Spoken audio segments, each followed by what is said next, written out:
Buonasera e ben ritrovati. La città che vorrei prosegue il suo viaggio in vista dell'appuntamento elettorale dell'8 e 9 giugno. Proseguiamo sempre conoscendo le 14 liste che sostengono i 4 candidati sindaco.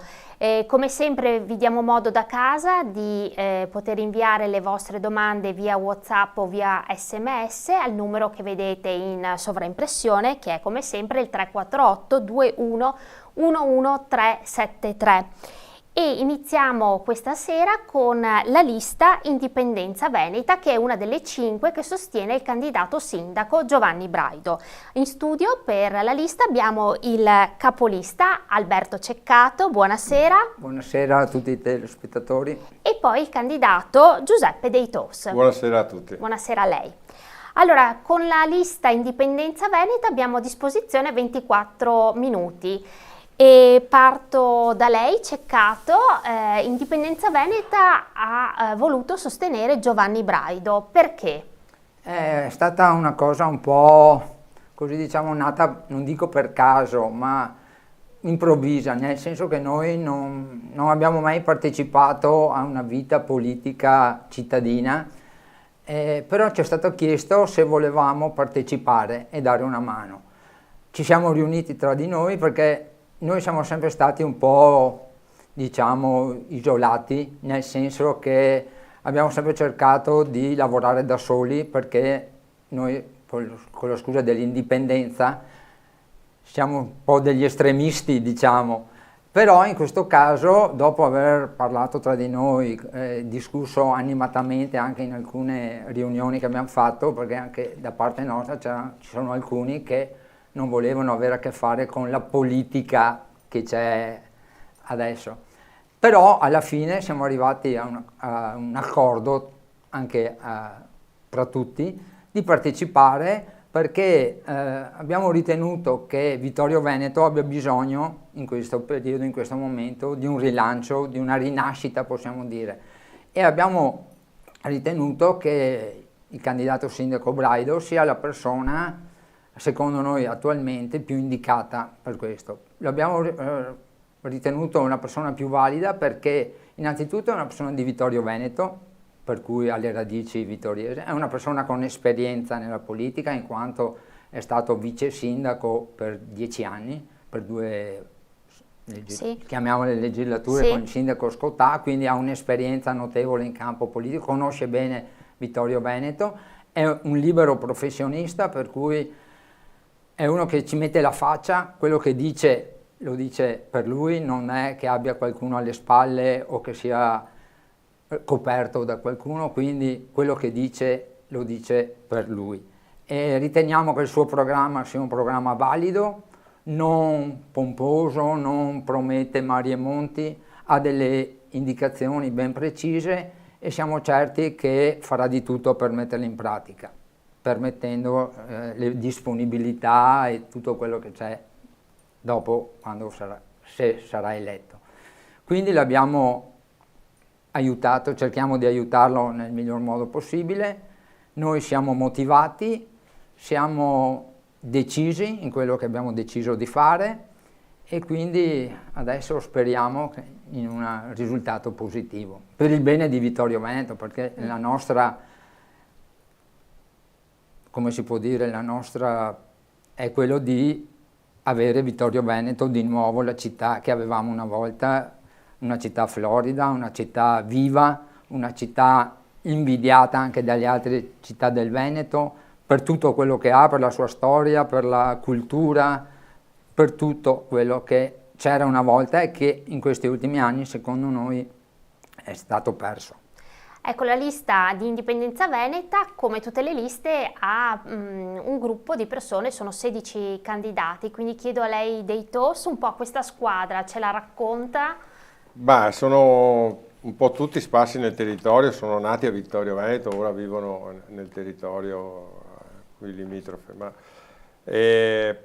varia dai giovani a meno giovani, come noi, però con tanta voglia di fare, quindi penso che tutti stiamo mettendo qualcosa per appoggiare il nostro avvocato candidato sindaco. Ecco, per lei, se non sbaglio, è la prima esperienza. Sì, ho militato ancora nell'indipendenza veneta a livello regionale. E poi adesso ci siamo riuniti per dare forza. E cosa l'ha spinta a mettersi in gioco per la sua comunità di Vittorio Veneto come candidato consigliere? Soprattutto, intanto perché da pensionato ho un po' di tempo libero e lo vorrei dedicare alla mia città e vederla rinascere, come ha detto adesso Alberto, è il desiderio un po' di tutti. Dare una mano a questo candidato sindaco Braido e poter portare qualcosa di nuovo. Noi nel nostro pieghevole qui abbiamo messo alcuni punti. Ecco, per esempio, entriamo nel vivo quindi del programma elettorale, perché voi avete contribuito a quello che è il programma elettorale della coalizione. Allora, tipo una priorità? Noi abbiamo scritto: creiamo un'indipendenza dal denaro a debito. È una frase un po' forte, però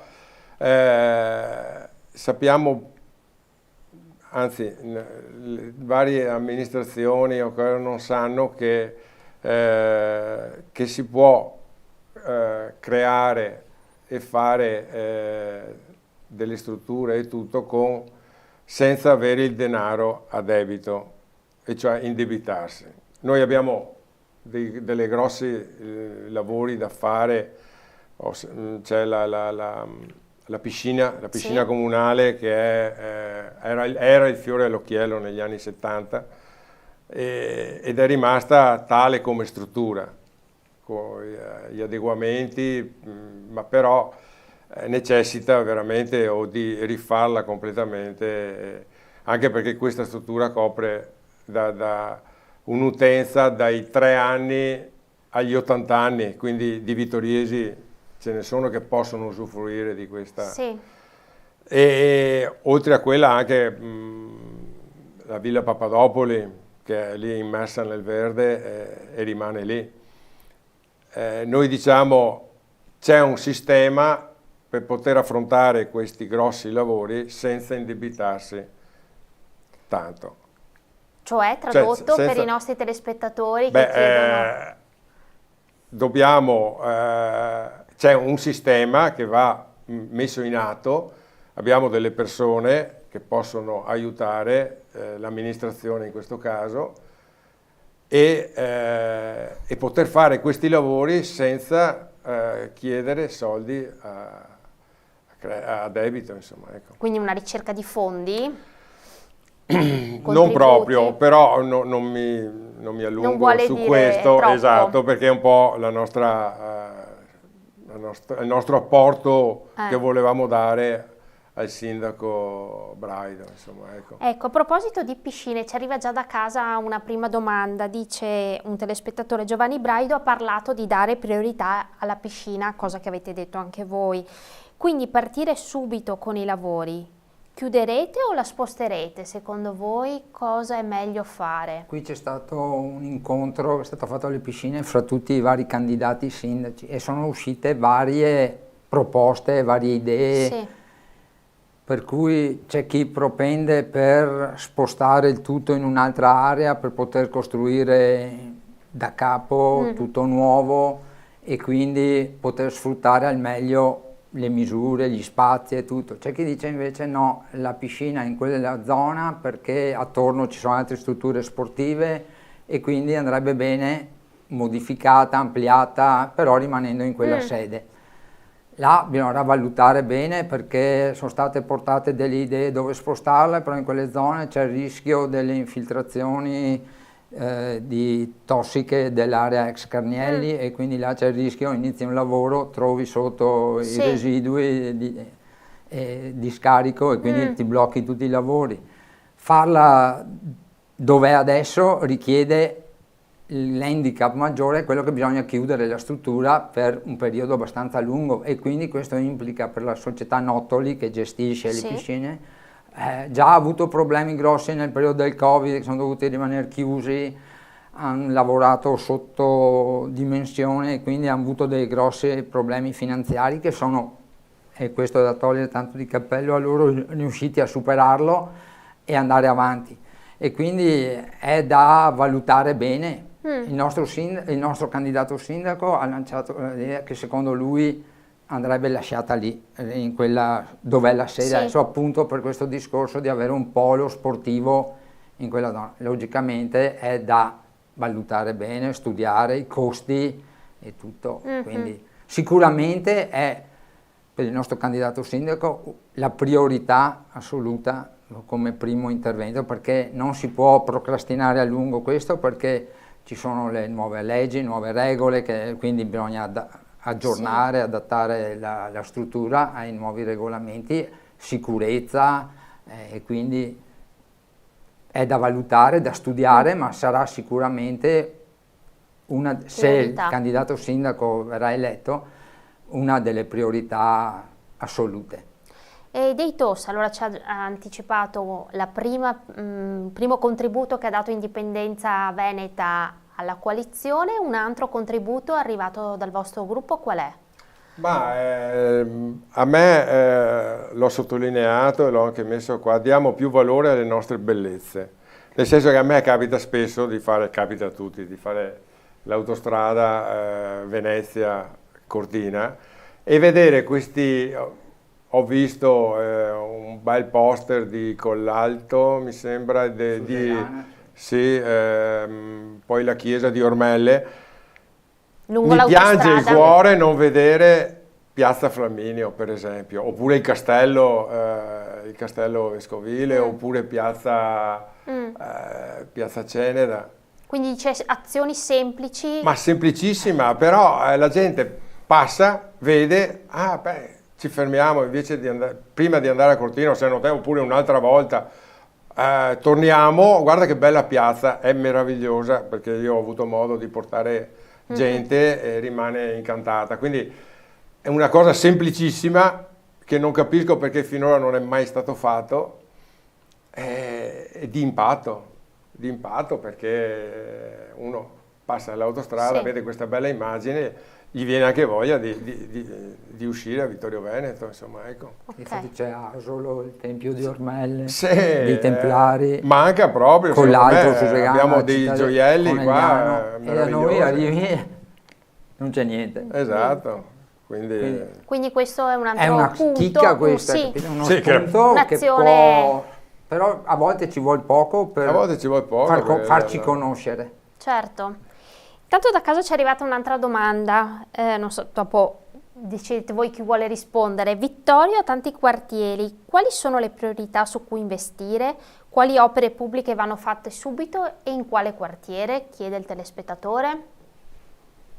Questa è una domanda molto tecnica e quindi noi ancora non possiamo dare una risposta perché non conosciamo bene, non essendo all'interno del comune. Certo che Vittorio Veneto, più che quartieri, ha proprio due cittadine, Ceneda e Serravalle, e dopo ci sono i vari quartieri. Io parlavo prima con lei che sono di San Pietro e Paolo, e qui ci ho vissuto, ho passato i miei anni più belli, e le dico, sono arrivato questa sera e vedere nessuno per strada.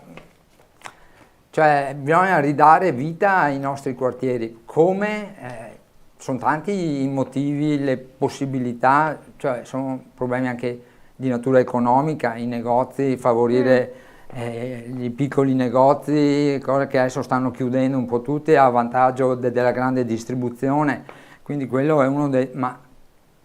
cioè capire quali sono le priorità. Certo, dopo si può dire le strade da mettere a posto, i marciapiedi, le aiuole, tutte queste sono priorità che abbiamo visto sono state un po' trascurate. Si collegano anche alla bellezza che accennavate prima. Uno che arriva a Vittorio, trova le strade che se non hai un fuoristrada rischi di arrivi, vedi mezze case abbandonate, però sono cose che bisogna esserci dentro per capire i motivi. Se noi riusciremo, se i cittadini di Vittorio Veneto ci daranno la possibilità di amministrare il nostro sindaco, sicuramente è motivatissimo su questa, perché ci tiene che a Vittorio Veneto sia una bella città. Ma soprattutto anche, scusa se No, prego. La zona della Valle Pisina, Sì.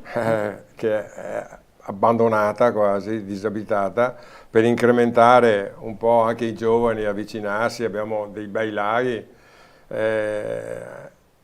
non so, a ridurre qualche tassa, insomma, che il comune gli venga incontro per poter incentivare questo, insomma, perché la zona è bellissima.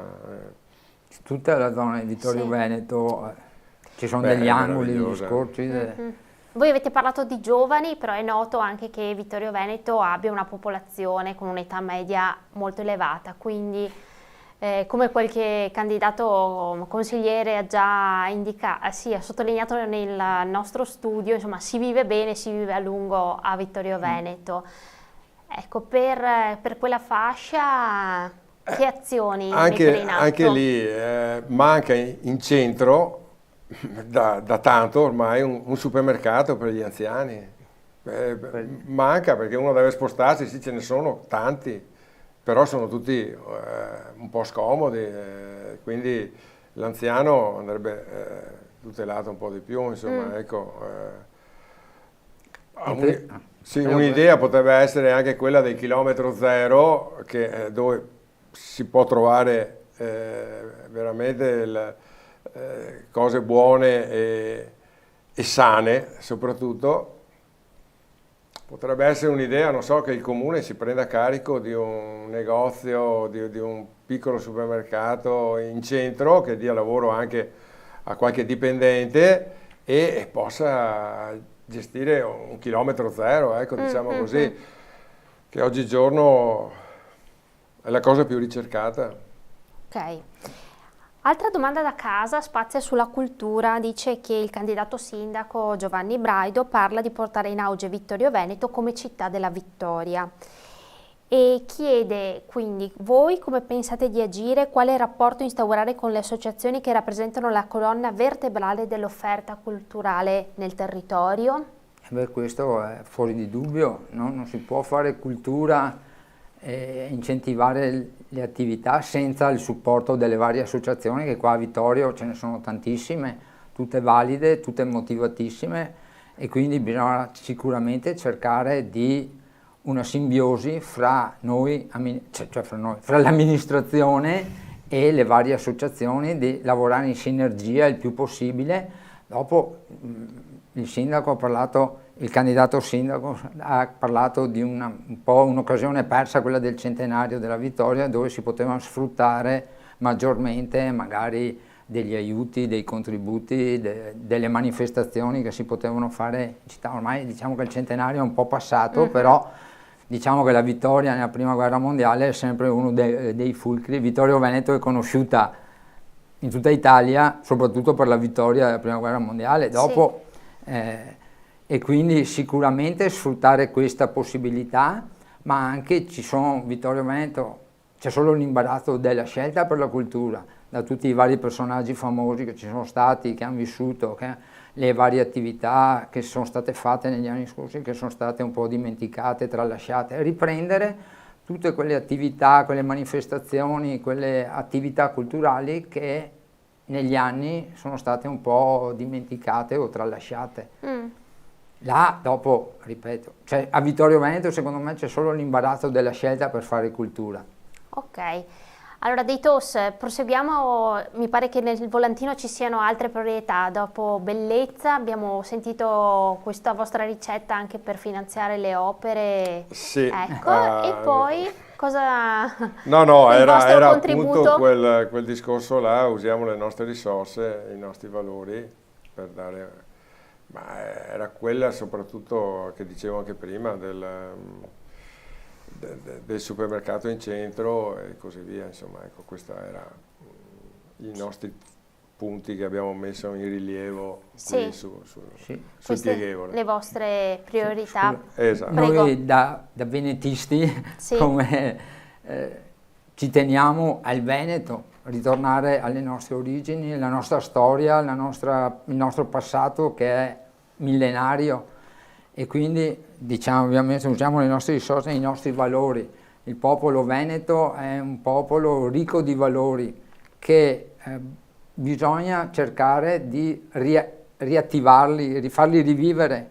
Questa voglia che deve avere il popolo veneto, i veneti, per la loro terra, e quindi parlando del Veneto, ma anche per ogni città, ogni paese, e quindi Vittorio Veneto, bisogna cercare, è uno dei nostri punti fondamentali, di ridare ai cittadini di Vittorio la voglia di partecipare, di far sì che Vittorio ritorni a essere quella che era e migliorare logicamente anche. Però se non c'è l'aiuto dei cittadini, i vittoriesi, da soli non si può fare, sì, secondo noi. E quali potrebbero essere quindi le leve su cui far forza, secondo voi, per riscoprire questo essere vittoriesi? Beh, intanto riscoprire, secondo me, la nostra storia, la nostra storia di Veneti, perché secondo me molti di noi non la conoscono, anche perché a scuola è stata dimenticata, tralasciata. Noi abbiamo la Serenissima, che è stata per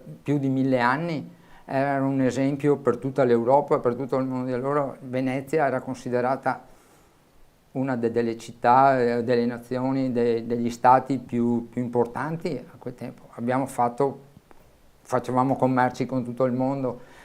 I veneti, ancora prima che Roma nascesse, commerciavano già l'ambra dal nord Europa e vendevano i cavalli ai greci. Tutte queste cose dobbiamo riscoprirle per avere uno stimolo per capire perché noi veneti siamo così, perché siamo così laboriosi, perché siamo pieni di iniziative. Bisogna tirarcele fuori di nuovo, perché noi parliamo tanto tra di noi magari, però dopo quando c'è da dire beh facciamo, non posso da lavorare, devo fare questo.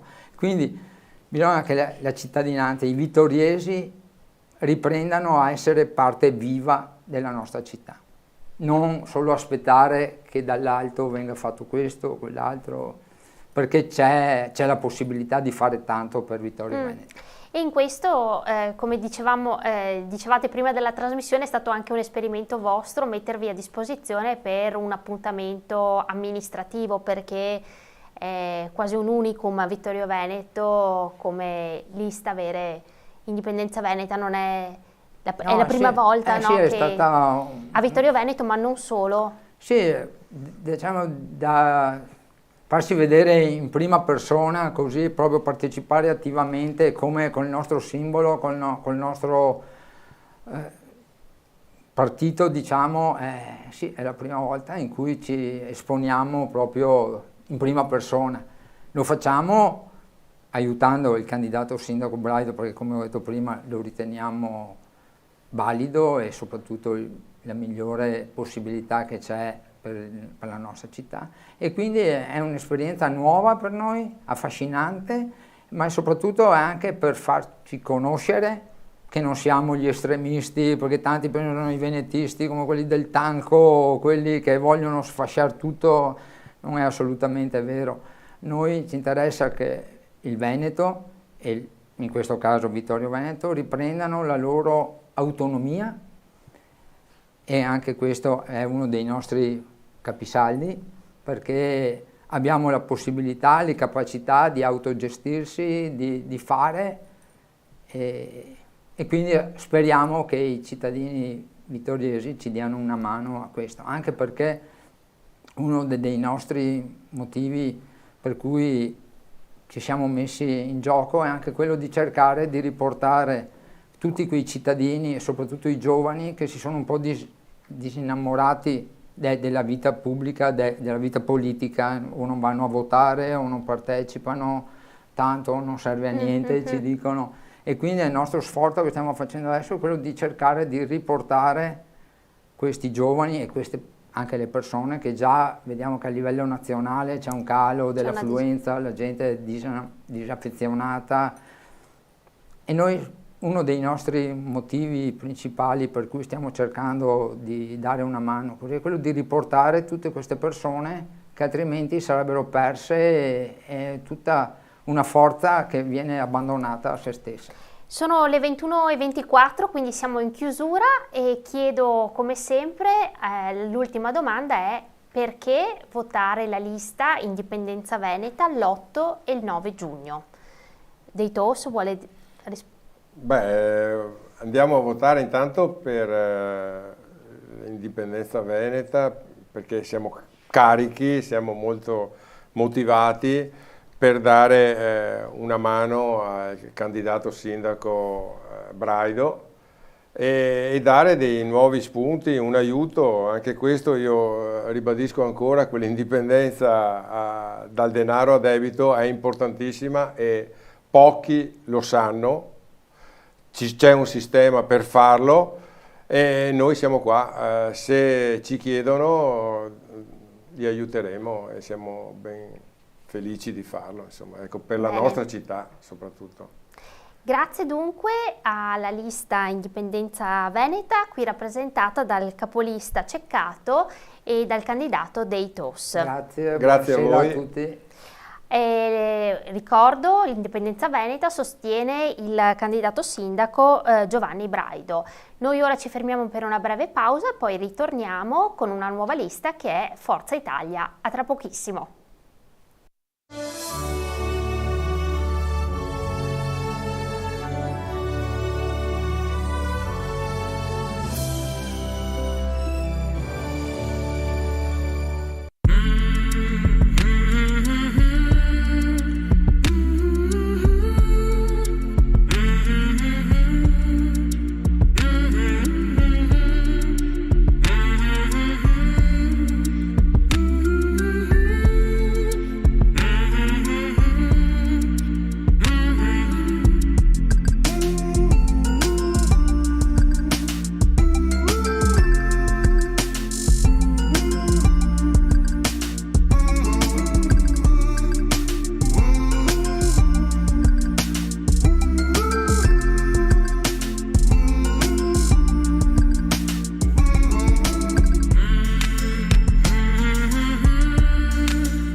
Rieccoci in studio, ora spazio alla lista Forza Italia che sostiene il candidato sindaco Gianluca Posocco.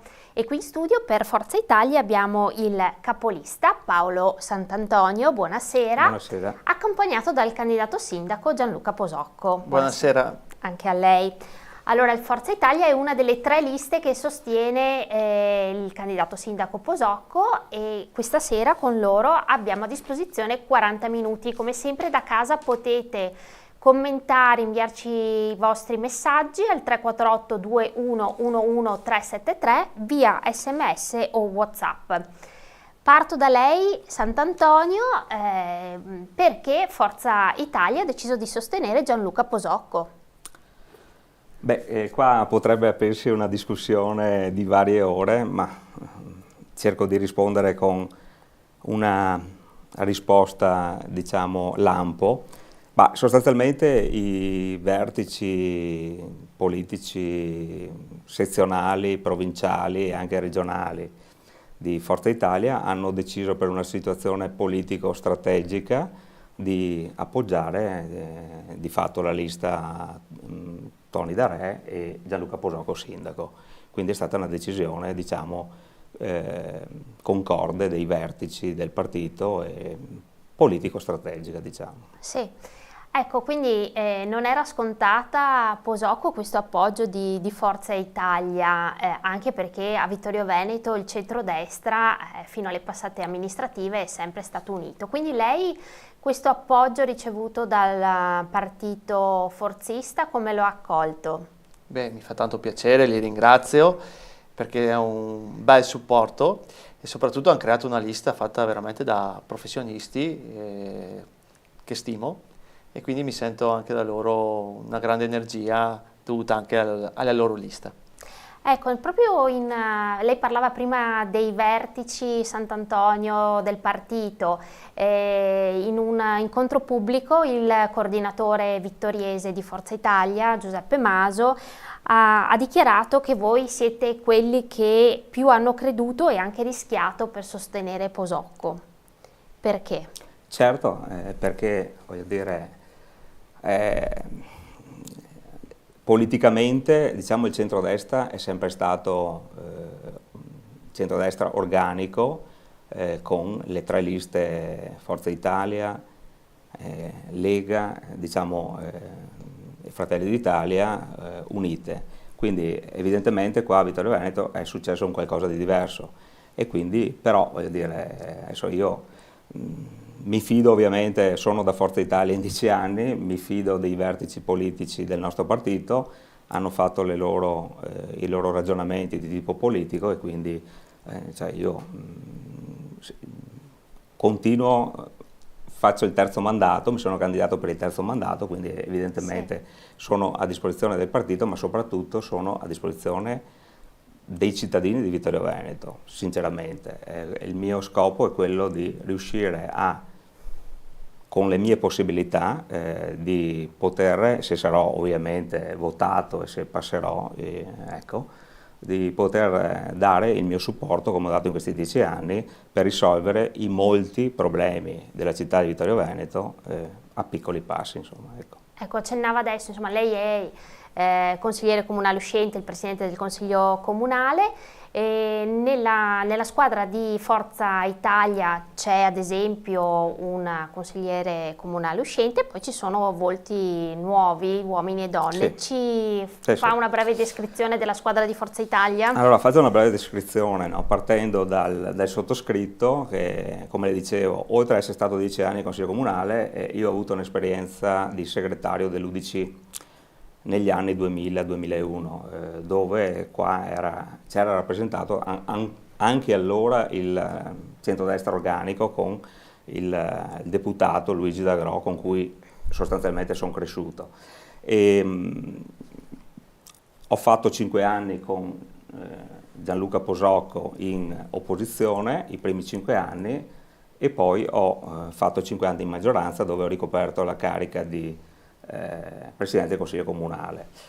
Ci sono volti, c'è un altro consigliere comunale in lista di Forza Italia ed è Gianni Valaschin, il quale si è ripresentato appunto, prima era con la lista Tony Miatto sindaco, questa volta si è ripresentato con la lista di Forza Italia, e poi farei una breve carrellata di tutte le persone che ci sono nella lista, perché insomma vale la pena. Ecco, tutte persone in gamba dal mio punto di vista, tutte persone con una professione, quindi anche ci sono dei commercialisti, degli avvocati, delle persone che lavorano in aziende, quindi tutta gente per bene. Allora, Fabio Antoniazzi, ecco, ci sono 7 donne e 9 uomini, quindi certo garantiamo la parità, no? Che va molto di moda in Europa in questo periodo.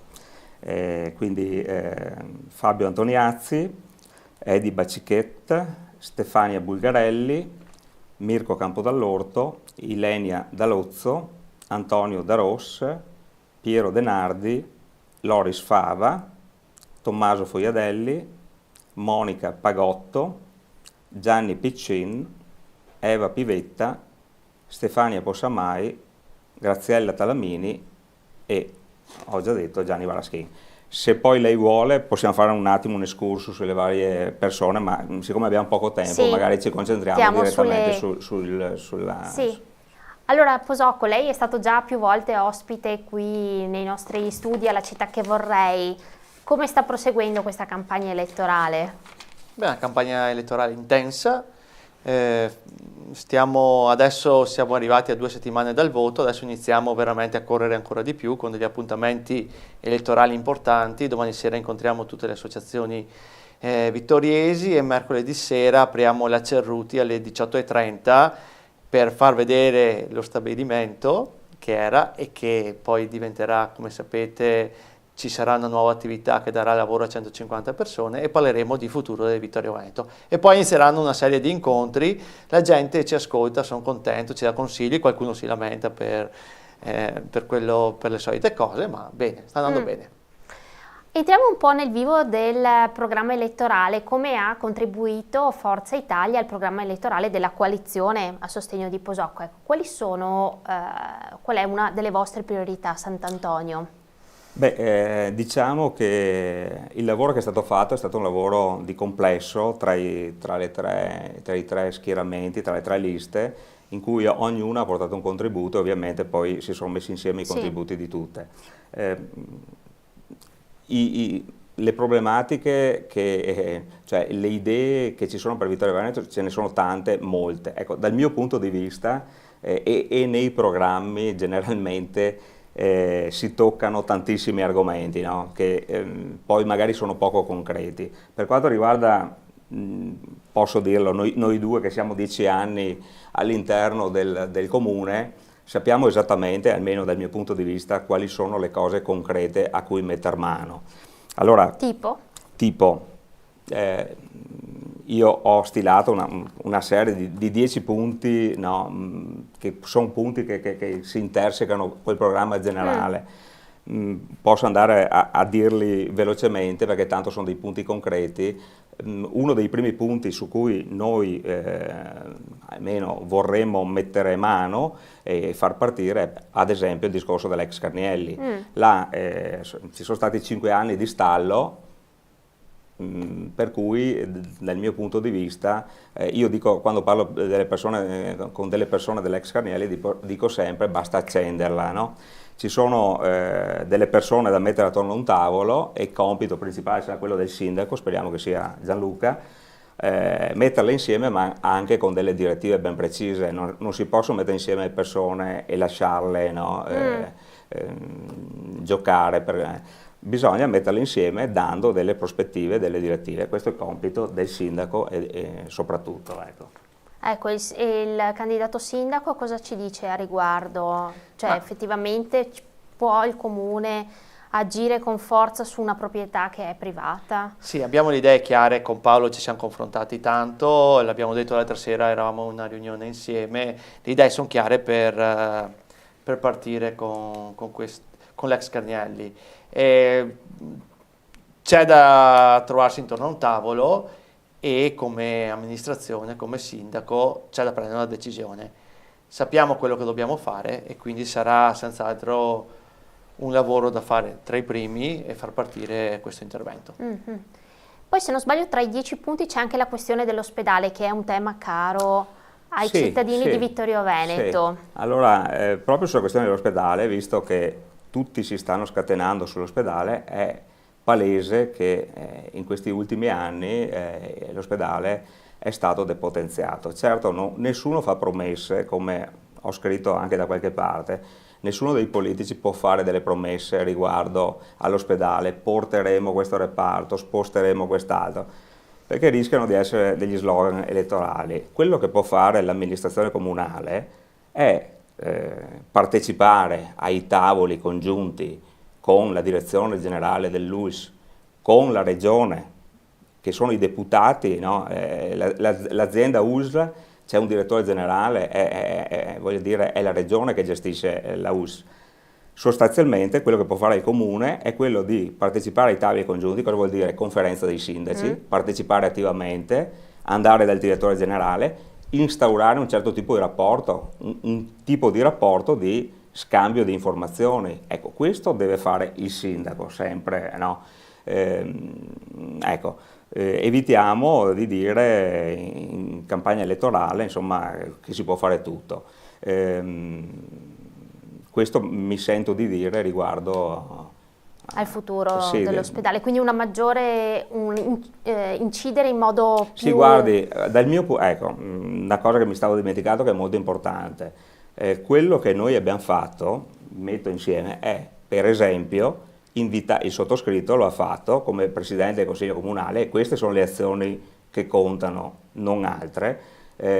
Ho invitato il direttore generale al Consiglio Comunale, non so a quanti anni fa risalisse, forse non è mai stato fatto, ho invitato il Consiglio Comunale e il direttore generale ha fatto una relazione su tutto quello che stava o che aveva intenzione di fare sull'ospedale di Vittorio Veneto, dando anche delle prospettive concrete. Adesso non mi ricordo, il reparto il reparto mi sembra di oculistica lo porterò a Vittorio Veneto. Ecco, queste cose qua sono delle cose concrete perché si mette a confronto la direzione dell'US, cioè ente regione, con l'amministrazione locale, quindi ente locale, e per cui i consiglieri comunali chiedono, il direttore generale si scambia le informazioni e poi evidentemente dovrà tener conto nelle proprie decisioni di quello che farà. Ok.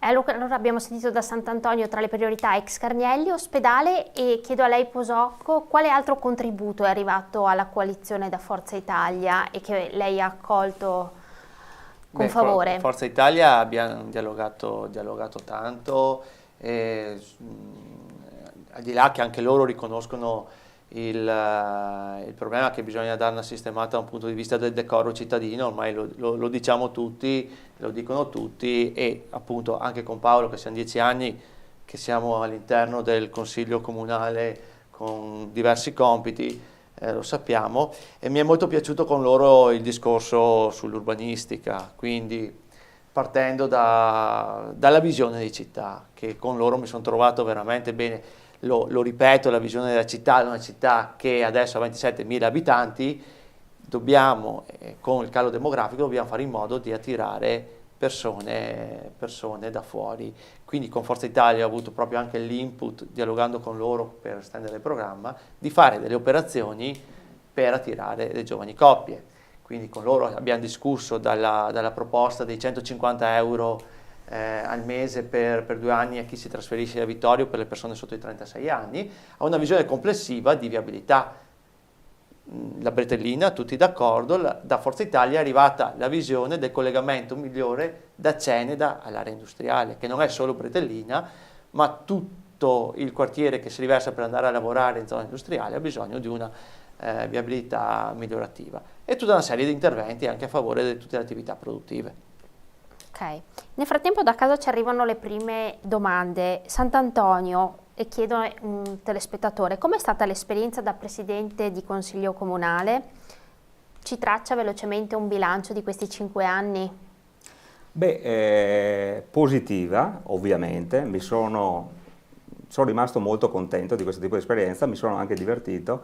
Direi che sono partito un po' in salita, nel senso che avevo avuto all'inizio quasi l'impressione che l'opposizione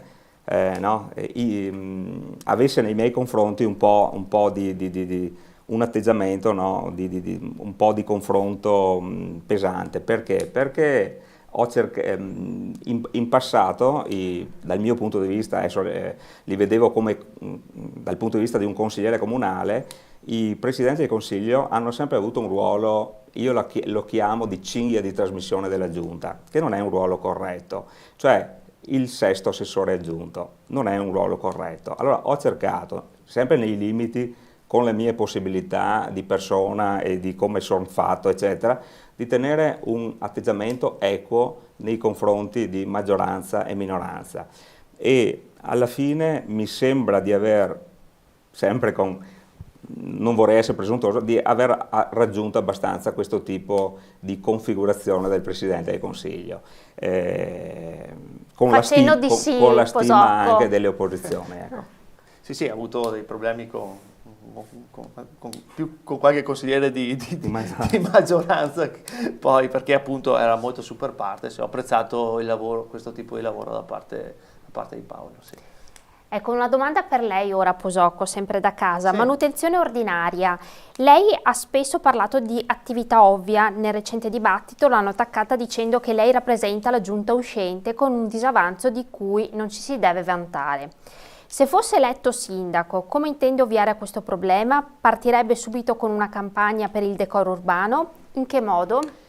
Sì, nel confronto sono stato attaccato, è anche ovvio essere attaccato, non ho neanche reagito perché delle volte non vale la pena. Io cerco di trasmettere una cosa, io penso di aver risolto un problema mio personale in questo caso, nel senso che mi sono affidato a una squadra con le mie 3 liste, una squadra che può lavorare bene. Ciò che, e ho lasciato andare, mi sono allontanato da alcune persone con cui non riuscivo a lavorare bene. Poi uno mi dice perché dovevamo portare avanti delle cose importanti, la palazzina sui sociali, la palazzina di via Galileo Galilei, il piazzone e così, quindi all'interno comunque di una maggioranza si cerca comunque di portare avanti delle cose indispensabili, specialmente per il sociale, pur sapendo che non riesce a portare avanti, causa delle problematiche all'interno della maggioranza, dei lavori come il decoro. Ma adesso sono sereno perché non ho più queste persone con me, sono in un'altra squadra e quindi la risposta che do, sì, sono in grado di farlo perché sono circondato da persone con cui posso portare a termine questi programmi. Ok, e ci arriva proprio in diretta un'altra domanda da Fiorella che dice, riferito anche a quello che lei stava proprio dicendo, vorrei sapere dai candidati come sarà possibile dare fiducia a delle persone che fino a ieri mangiavano nella stessa pentola e adesso si sono divisi. Non è che ci rimettiamo solo noi vittoriesi con le loro liti? Secondo me, se posso rispondere io Paolo, nel sociale abbiamo fatto assolutamente bene, con 2 anni di Covid, lo ricordo, nel sociale non c'è stata una persona tutte le persone ci hanno detto grazie per il lavoro. Nella cultura nessuno può dire niente perché abbiamo lavorato benissimo, nello sport, nelle associazioni, nel bilancio, nel turismo, tutte queste persone che hanno fatto cose importanti per la città, e questo non si può dire nulla su questi settori, sono in squadra con me. Sant'Antonio, proseguiamo un attimo nei 10 punti che lei ci teneva. Sì. Un altro tema caro a Forza Italia qual è?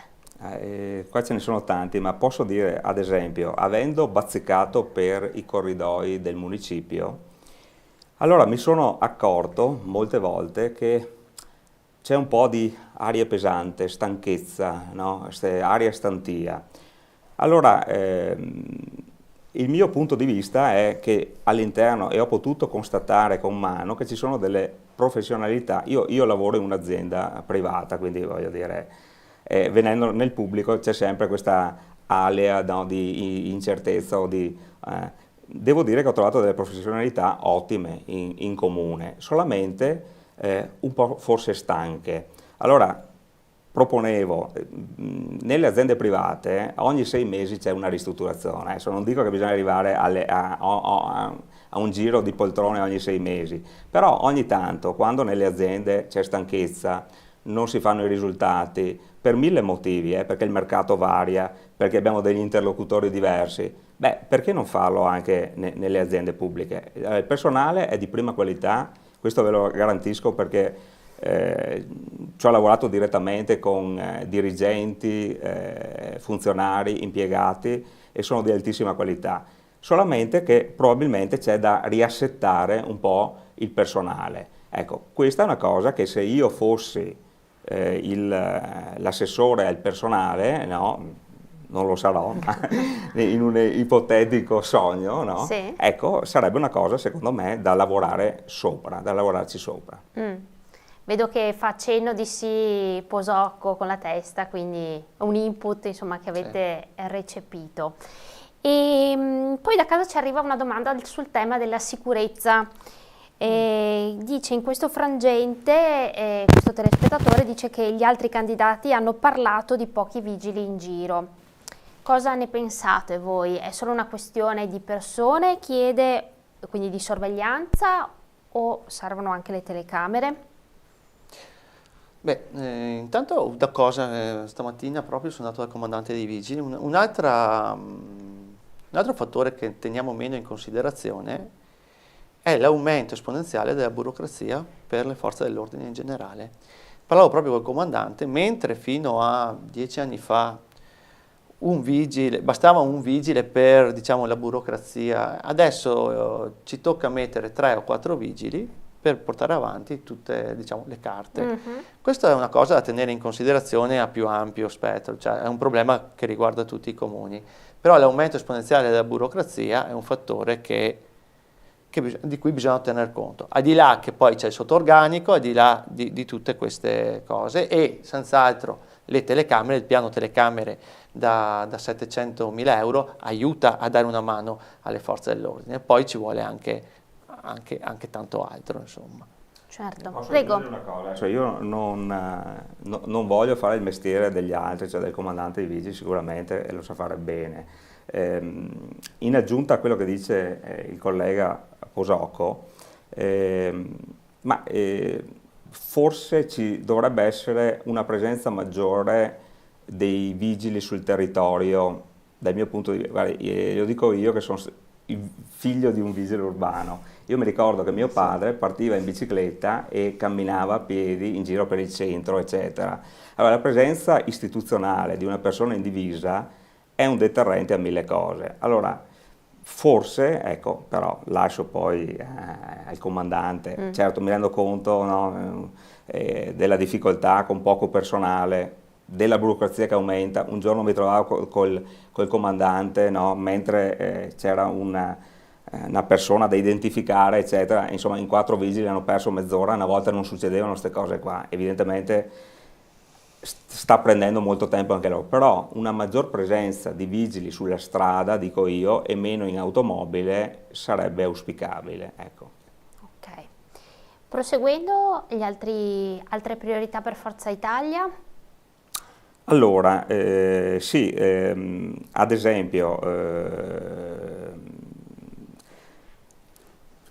uno dei punti, allora, ecco, che mi sta particolarmente a cuore come seravallese, e qua parliamo di turismo forse, è che anche questa è una cosa concreta e realizzabile, è magari finalmente la rimessa a punto del sentiero di Sant'Augusta. È uno dei luoghi più splendidi che abbiamo in città, viene gente da tutte le parti, no?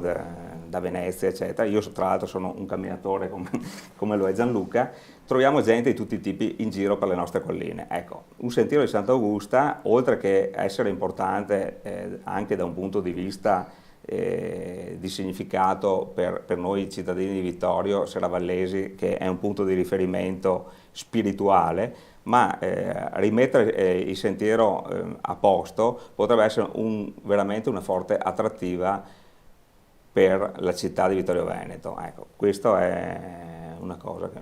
Sì, quindi qualora, insomma, mi pare di capire, insomma, sia Ovvio che in caso di elezione il sarà uno dei temi su cui io mi batterò.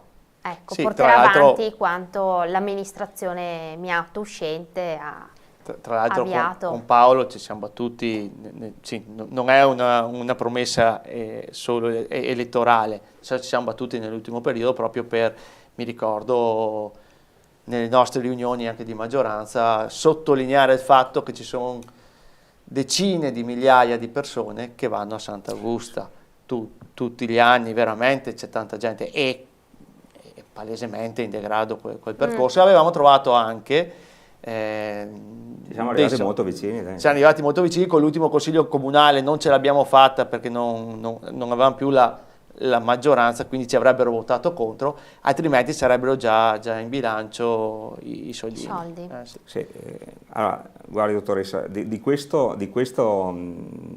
argomento apre anche un altro argomento, che è quello del decoro urbano, perché molte volte nelle mie camminate ho trovato Sant'Augusta non messa proprio bene. Allora, il decoro urbano è proprio uno di quei referati a cui, cioè, che io ho spinto perché fossero fatti, diciamo, all'inizio di questa consigliatura, e il sindaco mi è venuto dietro ponendo all'interno del referato di lavori pubblici anche il referato del decoro urbano.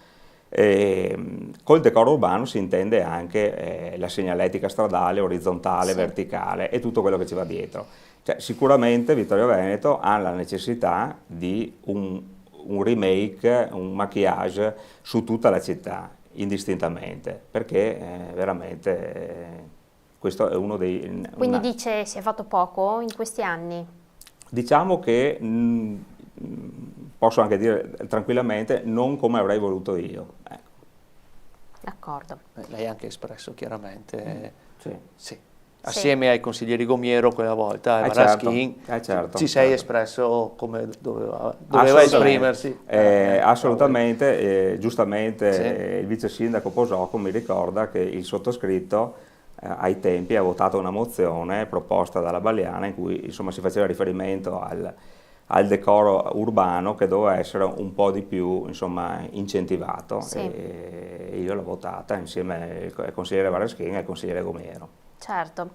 Sono arrivate altre domande per il candidato Posocco. È normale, chiedono da casa a 2 settimane dalle elezioni, la proliferazione di cantieri? Non si poteva fare qualcosa più nei mesi scorsi?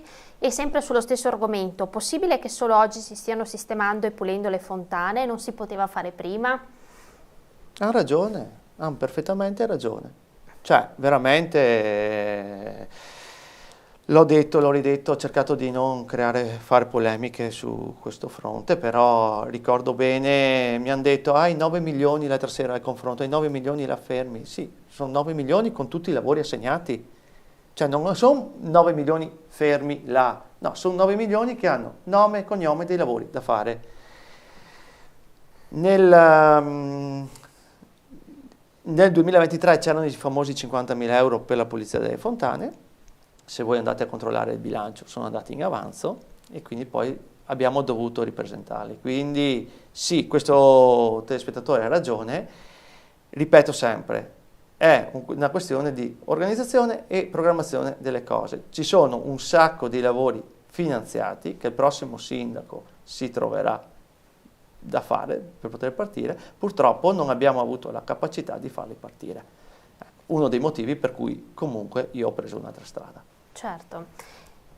Prego. No, voleva proseguire nelle priorità? Su questo no, sto vedendo che ci sono 2 argomenti importanti che sono gli opposti della città, cioè? Nord e Sud, cioè Serravalle e Ceneda. Beh, questi sono elementi anche qua. Problemi di Serravalle e il problema di Ceneda. Se poi aveva delle domande specifiche da fare, mi fermo. Serravalle e Ceneda. Ecco, Serravalle. Tanto vediamo delle immagini, ecco, della piazza. Serravalle bisognerà in qualche modo, dal mio punto di vista, ma qua poi lascio la parola al vice sindaco, bisognerà in qualche modo valorizzare Serravalle. Quindi è stato fatto un'opera dopo 60 anni, un'opera eccezionale, cioè l'opera del traforo. e mi vedo ancora passare gli autobus, no, di linea che non devono passare per Serravalle, no, per raccogliere del pubblico, dei clienti, ma solamente transitare per Serravalle. Allora, bisognerebbe in qualche modo, perlomeno iniziando a farli passare per il traforo e quindi scaricare Serravalle da questo traffico inutile, dico io, degli autobus e così via. E poi veniamo al discorso della Serravalle turistica, dove mi sembra di aver capito, in concerto con ovviamente le attività commerciali, si possono tentare delle valorizzazioni di Serravalle, tipo con sabati, domeniche, manifestazioni ad hoc, che non significa essere tutto l'anno, Sì. ma provando step by step, passo dopo passo, di volta in volta. Se la cosa funziona, beh, ci sarà, voglio dire, no, sarà un circolo virtuoso e tutti faranno sì che Serravalle magari si chiuda un po' di più. Se la cosa non funziona, vabbè, rimarremo con le feste ad hoc. Ecco, questo penso. Quartiere di Ceneda, anche qua il quartiere di Ceneda in qualche modo va riavvicinato al centro della città, cioè va riportato all'interno della città. E quindi qua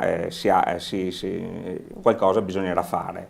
Lo dice anche in chiave viabilistica, cioè mettere mano Qualcosa bisognerà fare ai perché sensi unici che ci sono e che i cenedesi dicono, insomma, non sempre è facile raggiungere il nostro quartiere. Infatti la Ceneda sembra staccata dalla città, quindi con la valorizzazione, io dico, della biblioteca, perché che servirà anche, voglio dire, per i giovani, no? La biblioteca è importante, doveva essere ampliata, deve essere ampliata e magari con nuovi tipi di servizi, nuovi tipi di tecnologie, cioè perché sia fruibile a gente, no, con un altro tipo di approccio, non l'approccio tradizionale. Quindi bisogna che ci sia fatto qualcosa per la biblioteca, bisogna che sia fatto qualcosa per la viabilità, per avvicinare Ceneda alla città. Sì, so che ce le ha già anche illustrate il candidato Posocco, delle azioni che lui intende fare fin dal principio per Ceneda. Sì. Poi mi piace anche questo atteggiamento del candidato consigliere, cioè innovazione, guardare oltre, guardare avanti, cioè non fermarsi. Quindi questo è un atteggiamento che mi piace, che è da confronto, insomma, partendo dalla base che la biblioteca la amplieremo lì e sarà uno dei primi lavori che andremo a fare.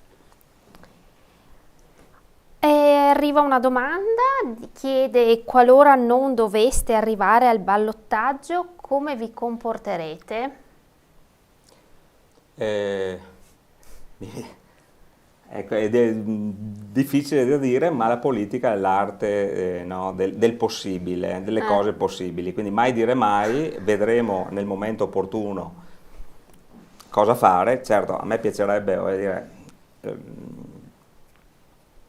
riuscire un po' sempre a fare qualcosa per la città, quindi riuscire a fare qualcosa per poter esserci alla gestione, poi vediamo come si svolgeranno le danze, insomma. Sì, poi io l'ho detto, un'altra cosa da tenere in considerazione eventualmente è anche a vedere, e su questo ci tengo perché mi dicono, a vedere la qualità dei consiglieri che sono stati eletti, che sono possibilmente che verranno eletti nelle altre due candidati sindaco, perché insomma ci vuole anche sapere come fare a amministrare una città, insomma, al di là di alzare la mano, perché se alzi solo la mano, stai da 5 anni a alzare la mano, non servi all'amministrazione comunale.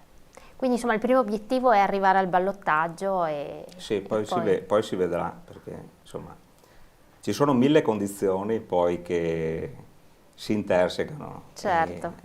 La politica è l'arte dell'impossibile. Sì. C'è qualche iniziativa che Forza Italia organizza nei prossimi giorni per farsi conoscere? So che c'era già stato un incontro pubblico con il coordinatore regionale Tosi. Sì. Diciamo, c'è stato l'incontro con il coordinatore regionale Tosi, poi noi punteremo sull'evento che farà la coalizione mercoledì 18 prossimo. Dopodomani. Parteciperemo a quell'evento e in quell'occasione insomma ci presenteremo anche, ecco. Ecco, mancano ancora 5 minuti, Flash, Forza Italia, cosa ne pensa dei tanti contenitori vuoti che ci sono nella città? Là ce lo dà, visto questo incontro che si farà all'ex lanificio Cerruti, che risorgerà insomma a nuova vita con un'altra attività imprenditoriale. Ce ne sono tanti vuoti pubblici, Villa Papadopoli, ex Maffil, ce ne sono di privati. Sì, è difficile. Allora, adesso, personalmente io ho il mio pensiero, allora, piuttosto ma questo è il mio pensiero, non è di Forza Italia, quindi non vorrei prendermi. Allora, io personalmente, piuttosto che avere un contenitore vuoto, lo darei a poche lire a qualsiasi persona che voglia metterlo a posto, cioè lo regalerei. Piuttosto che vedere una roba che cade a pezzi, perché ci sono anche tanti soldi da investire in questi edifici che sono vecchi, tutelati da soprintendenza, per cui piuttosto di non essere in grado di mettere a posto le cose, io personalmente li darei in dono. Certo. A proposito di anziani, sociale, che so essere un tema caro di una delle liste del candidato sindaco Posocco che abbiamo già avuto ospite, Forza Italia. Allora, questo è uno dei punti che ho inserito anch'io all'interno, cioè ampliare l'impegno dei servizi sociali verso il mondo giovanile, in cui aumentano gli ambiti di disagio. Vediamo tutti, no, cosa sta succedendo. Ad esempio, no, il quadrilatero, ste mini bande e così via, no? Quindi si vede che ci sono dei disagi che stanno intervenendo. D'altro canto, dico io, piuttosto che, e quindi sono fenomeni che vanno in qualche modo analizzati, e chi è che può analizzare questi fenomeni se non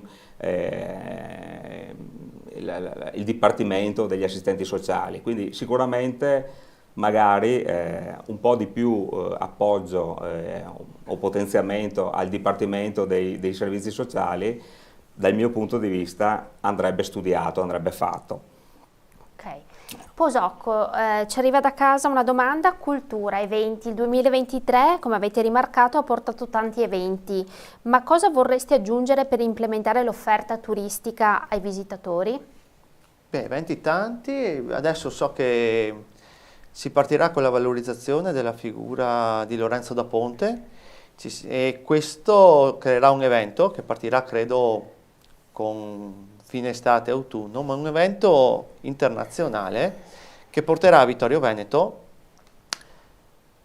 tante persone da tutto il mondo. Quindi la valorizzazione di Lorenzo da Ponte è una strada che dobbiamo intraprendere e che secondo me è una di quelle che, assieme al concorso internazionale del violino, assieme anche comunque al corale che si è concluso ieri, che va bene, sono 3 eventi culturali veramente, veramente di spicco, oltre a tutti poi gli eventi che stanno partendo, ma anche più piccoli, anche la stessa valorizzazione che stanno facendo i Villa Croce, con gli eventi di presentazione per le famiglie che sono partiti 2 anni fa e di cui frutti adesso ce ne stiamo raccogliendo, sì. E per chiudere, sono le 22:09, chiedo a lei, Sant'Antonio, perché l'8 e il 9 giugno votare per Forza Italia e quindi a sostegno del candidato sindaco Posocco? Forza Italia penso che si sia impegnata molto in questi 10 anni in Consiglio Comunale per portare avanti, prima in opposizione i primi 5 anni e poi in maggioranza, il governo della città. Penso che una decina d'anni di esperienza all'interno della macchina comunale, che è complessa, sia uno degli elementi distintivi che possa far propendere un elettore per votare per un candidato piuttosto che un altro. Allora, ci sono tantissimi candidati in queste 210 candidati. Penso che gli elettori siano veramente, non sappiano, no, ecco. Dal mio punto di vista un numero così alto di candidati è fuorviante molte volte, e quindi io direi agli elettori di vedere e di puntare sull'esperienza delle persone che insomma hanno investito tempo della loro vita per conoscere i meccanismi comunali e sicuramente partiranno molto più velocemente di altri che devono iniziare. Ecco. Grazie, abbiamo terminato il tempo a disposizione, sono le 22:10, grazie quindi a Paolo Sant'Antonio, capolista di Forza Italia, e al candidato sindaco Gianluca Posocco. Grazie a voi, buonasera. Vi ricordo in chiusura il prossimo appuntamento con la città che vorrei, che è giovedì 30 maggio alle ore 21. Avremo 3 liste. Inizieremo alle 21 con Rinascita Civica Partecipare Vittorio, con in studio Alessandro De Bastiani e Barbara Frassinelli, a seguire alle 21:30 Fratelli d'Italia con Thomas Toffoli e Fabio Denardi, e chiuderemo alle 22 con Rete Civica per Vittorio Veneto con la candidata sindaca Luisa Camatta e Mauro Della Coletta.